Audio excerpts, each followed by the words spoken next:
இயேசு கிறிஸ்து சிலுவையிலே முதலாக எல்லா ஜனங்களுக்கும் தன்னை துன்பப்படுத்தின மக்களுக்கும் பிரதான ஆசிரியர்களுக்கும் ரோம போர்ச்சர்கள் கூட மன்னிப்பை கொடுத்தார். இரண்டாவதாக கல்லனுக்கு கடைசி நேரத்திலே மனம் திரும்பின அந்த கல்லனுக்கும் கூட பரலோக ராஜ்யத்தின் பாக்கியத்தை அவனுக்கு கொடுத்தார். மூன்றாவதாக தன்னுடைய தாயை ஒப்புவித்தின் மூலமாக நியாய பிரமாணத்தை நிறைவேற்றுவதாக காணப்பட்டார். நியாய பிரமாணத்தை நிறைவேற்றுவதாக வந்தேன் சொன்ன தேவன் நியாய பிரமாணத்தை நிறைவேற்றினார். அதில் மேலான வாக்கியத்தை பெற்றுக்கொண்டார். நான்காவதாக அவர் பரிதபிக்கின்றவராக காணப்படுகின்றார். எடுத்து வாசிகள் மத்தேயு 27 அதிகாரம் 46 வசனம்.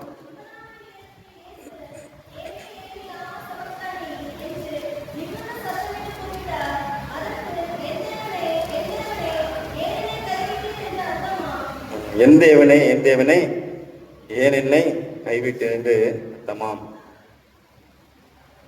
தேவன் அவரை ஒரு பொழுதும் கைவிடவில்லை. ஆனாலும் அந்த மாம்சத்தில் இருந்ததினாலே ஆண்டவராகிய இயேசு கிறிஸ்து அந்த பரிதவிக்கின்றவராக காணப்படுற 45 வசனத்துல 6 மணி நேரம் முதல் 9 மணி நேரம் வரைக்கும் பூமி எங்கும் அந்தகாரம் உண்டாயிடுச்சு. அந்தகாரம்னா ஒருவர் பார்க்க கூடாத ஒரு கொடூர இருள். இந்த இருள் ஆதியிலும் கூட ஒரு நாளில் ஏற்பட்டது. யாத்திராகமம் 10 அதிகாரம் 22 வசனத்திலே அங்கே ஒரு வாதையை சொல்லப்பட்டிருக்க. யாத்திராகமம் 22:10-22 எடுத்தவங்க வாசம்.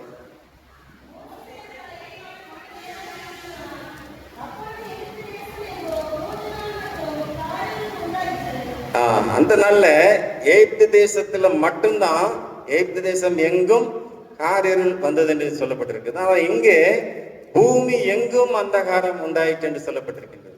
எகிப்திலே ஆண்டவர் தம்முடைய வல்லமையை விளங்க பண்ணும்படியாக இஸ்ரவேல் ஜனங்கள் அங்கிருந்து அடிமைத்தனத்திலிருந்து மீட்கப்பட்டு வருவதற்காக அந்த மோசையை கொண்டு ஆண்டவர் அந்த ஒரு வாதையை ஏற்படுத்தினார். ஆனால் இங்கேயோ பூமி எங்கும் அந்தகாரம் உண்டாயிட்டுன்னு சொல்லி குறிப்பிடப்பட்டுள்ளது. இது வரலாற்று பூர்வமான ஒரு உண்மையாக காணப்பட்டதாக வரலாற்று ஆராய்ச்சியாளர்கள் சொல்லுகின்றார்கள். அப்போ இந்த இருளை பற்றி நாம் பார்க்கும் பொழுது இருள் ஒரு பாவத்திற்கு அடையாளமாக காணப்படுகின்றது. உலக மக்களுடைய பாவம் எல்லாம் அந்த ஒருவர் மேலே வந்து விழுந்தது. இயேசு கிறிஸ்துவாகிய அந்த ரட்சகர் மேலேயே வந்து விழுந்தது. யோவான் அவரை பற்றி சொல்லுகிறார், இதோ உலகத்தின் பாவங்களை சுமந்து தீர்க்கிற தேவ ஆட்டுக்குட்டின்னு சொல்லி சொல்லுகின்றார். அப்ப உலகத்தின் பாவங்களை சுமந்து தீர்க்கிற ஒரு தேவனாக தேவனுடைய குமாரன் வந்து இந்த உலகத்திலே பாடுகளை அனுபவித்தார். அவர் மாம்சத்தில் இருக்கும் பொழுதுதான் இந்த பாடுகளை அவர் பட்டது நிமித்தமாக அங்கே அவருக்கு மிகுந்த வேதனையினாலே உண்டாகிறது. அதோடு கூட பிதாவினுடைய முகம் மறைக்கப்படுகின்றது. ஏசாயாவின் புஸ்தகம் 59 அதிகாரம் 2 வசனம் எடுத்து வாசிக்குமா?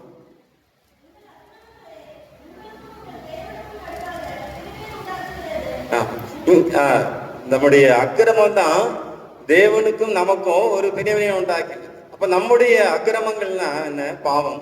நம்முடைய பாவத்தின் மீதமாக அங்க தேவனுடைய முகம் மறைக்கப்படுகின்றது. அதனால அவர் மிகவும் மிகுந்த பரிதவிக்கின்றவராக காணப்பட்டார். யோவான் 8 அதிகாரம் 29 பிதாவும் என்னை தனியே இருக்க விடவில்லை என்று சொல்லுகின்றார். இயேசு கிறிஸ்து எந்த அற்புத அதிசயங்களை செய்தாலும் அவர் தனிப்பட்ட முறையிலே செய்யவில்லை. 5 அப்பம் 2 மீனை 5000 பேருக்கு கொடுக்கும் பொழுதும் கூட என்ன செய்கின்றார்? எல்லாரையும் முதல்ல பந்தி இருக்க கட்டளையிட்டார். ஒரு ஒழுங்குக்கு வருவதற்கு அவர்களை கட்டளையிட்டு அதோடு கூட பிதாவுடைய கரத்தில் கொடுக்கிறார். வானத்தை அண்ணாந்து பார்த்து என்றுதான் அங்க தெளிவாக சொல்லப்பட்டிருக்கிறது. பிதா பரலோகத்தில் இருக்கின்றார். வானத்தில் இருக்கின்ற அந்த பிதாவை நோக்கி பார்த்து அவருடைய கிருபையினாலே அவைகளை ஆசீர்வதித்து ஜனங்களுக்கு கொடுத்தார் என்று பார்க்கின்றோம்.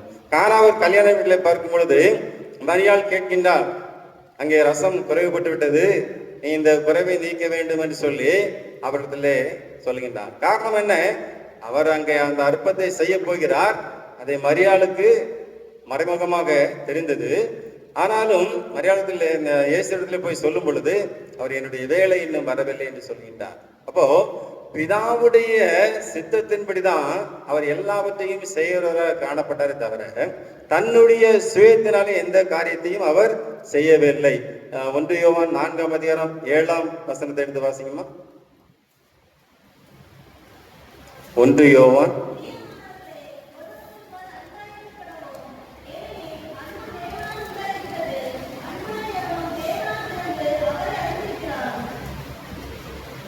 மூணு 7.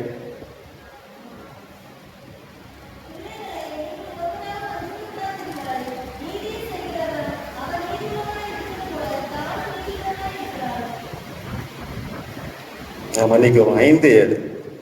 பரலோகத்தில் சாட்சிக்கிறவர் மூவர், பிதா, வார்த்தை, பரிசுத்த ஆவி என்பவர்களே, இவர் மூன்றுவரும் ஒன்றாயிருக்கின்றார்கள்.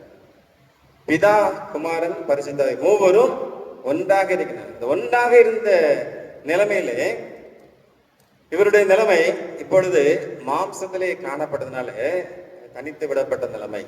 அதனால அவர் அந்த வேதனையிலே அவர் சொன்னாலும் முதல் காரியம் நம்முடைய அக்கிரமங்கள் தான். இருளுக்கும் ஒளிக்கும் சம்பந்தம் எது என்று சொல்லி பவுல் அப்போஸ்தலன் சொல்லுகின்றான். நம்முடைய வாழ்க்கையில் கூட நம்ம அடிக்கிற ஒரு பாடல் அழகாக பாடும். பாவ இருள் என்னை வந்து சூழ்ந்து கொள்கையில் தேவனவர் தீபமாய் என்னை தேற்றினார். பாவ இருள் என்னை வந்து சூழ்ந்து கொள்கையில் தேவனவர் தீபமாம் என்னை தேற்றினார். ஆனந்தம் கொள்ளுவேன், அவரை நான் பாடுவேன் உள்ள நாள் வரையில். அப்போ நம்முடைய இருள், இந்த பாவ இருள் தான் அவர் ஒருவர் மேல விழுந்ததுனால அவர் அங்கே பரிதவிக்கின்றவராக காணப்படுகின்றார். அதோடு மாத்திரமல்ல, ஏசாயா 54:8 வாசிக்கும் பொழுது இமைப்பொழுது நான் உன்னை கைவிட்டேன் என்று சொல்லப்பட்டிருக்கின்றது. அவர் இமைப்பொழுது, ஒரு இமை பொழுது, ஒரு செகண்ட் கூட தேவனும் பிதாவும் குமாரனும் எங்க அவங்க பிரிந்தே இருந்ததில்லை. அப்போ மூவரும் ஒருவராக இருந்தவர்கள் அந்த ஒரு இமைப்பொழுது அவருடைய பிதாவுடைய முகம் மறைக்கப்பட்டதுனால அவர் மிகவும் பரிதபித்து என் தேவனே ஏன் என்னை கைவிட்டு என்று சொல்லி அவர் அங்கு கதறுகிறவராக காணப்படுகின்றார். இந்த கதறல் எதற்காக? நம்முடைய பாவங்கள் எல்லாம் அவர் மேல் விழுந்ததற்காக. எப்படி ஒளியான தேவன் அப்படின்னு சொல்லி நம்ம சொல்றோம், அவருக்கு எப்படியா அந்த இருள் பயம் உண்டாக்குன்னு சொல்லி நினைக்கலாம். இது பாவ இருள், நம்முடைய பாவ இருள், அவருடைய பாவம் அல்ல.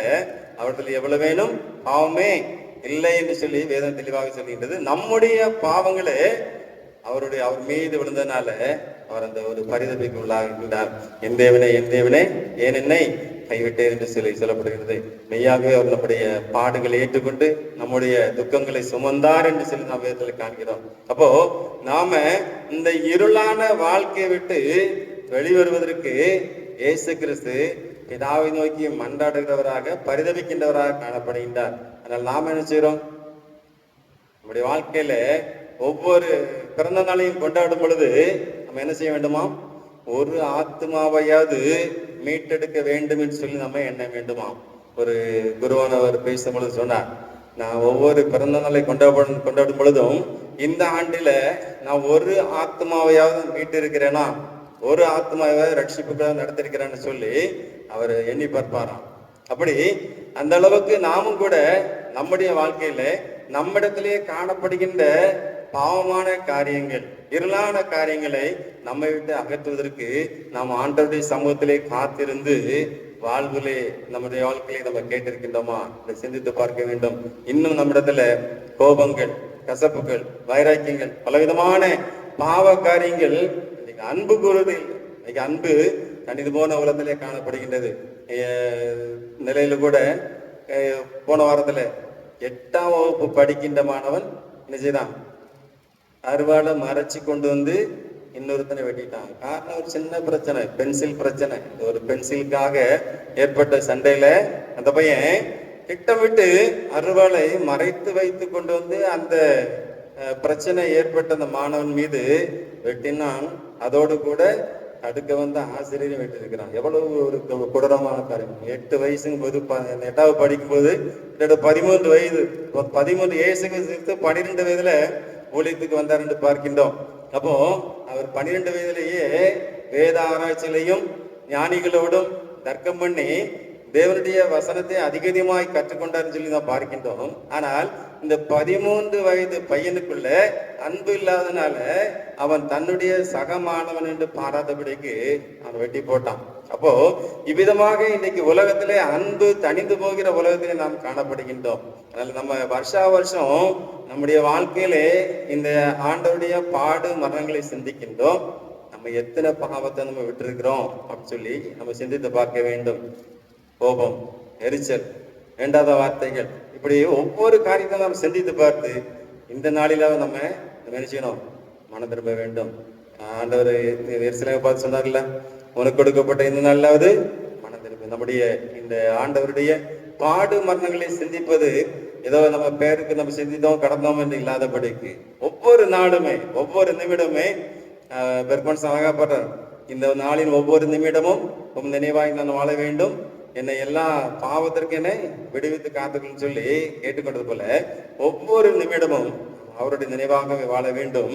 ஆண்டவர் கொடுத்த வார்த்தைகளை நாம் உட்கொண்டு அதன்படி நடக்கும் பொழுது அவரை மீண்டுமாக நம்ம சிலுவையில் அறையப்படாதபடிக்கு நாம் காக்கிறவர்களாக காணப்படுவோம். அதனால நம்முடைய அக்கிரமம் நம்முடைய பாவங்கள் நிமித்தமாக அவர் சிலுவை பாடையில் ஏற்றுக்கொண்டு அது நிமித்தமாக பிதாவினுடைய சமூகம் அடைக்கப்பட்டது.